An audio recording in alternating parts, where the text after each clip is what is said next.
Welcome to S O media. నేను మీ రమ్య. బంగారం ధరలో కీలక మార్పులు చోటు చేసుకున్నాయి.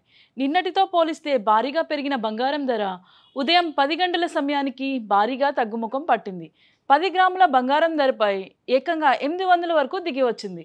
ప్రస్తుతం 24 క్యారెట్ల 10 గ్రాముల బంగారం ధర 1,27,850 వద్ద కొనసాగుతుండగా, అదే 22 క్యారెట్ల 10 గ్రాముల ధర 1,17,200 వద్ద కొనసాగుతుంది. ఇక వెండి విషయానికి వస్తే కిలో వెండిపై అతి స్వల్పంగా అంటే ₹100 పెరిగి ప్రస్తుతం 1,73,100 వద్ద కొనసాగుతుంది.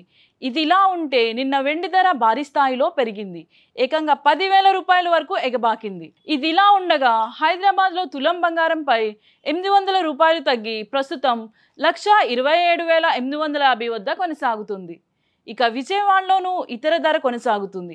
ఇక ఢిల్లీలోని తులం బంగారం ధర 1,28,000 ఉండగా, అదే ముంబైలో 1,27,850 వద్ద కొనసాగుతుంది. డాలర్ విలువ పెరిగే కొద్దీ బంగారం ధర తగ్గుతుంది. దీనికి ప్రధాన కారణం డాలర్ విలువ పెరిగే కొద్దీ అమెరికా ఫెడరల్ రిజర్వ్ జారీ చేసే ట్రెజర్ బ్రాండ్లను పెట్టుబడి పెట్టేందుకు ఇన్వెస్టర్లు ఎక్కువగా ఆసక్తి చూపిస్తారు. ఎందుకంటే అమెరికా జారీ చేసే ఈ ట్రెజరీ బ్రాండ్ల పైన రాబడి అందిస్తోంది. ఇలాంటి మరిన్ని అప్డేట్స్ కోసం ఎస్4 మీడియా ఛానల్ని సబ్స్క్రైబ్ చేసుకోండి.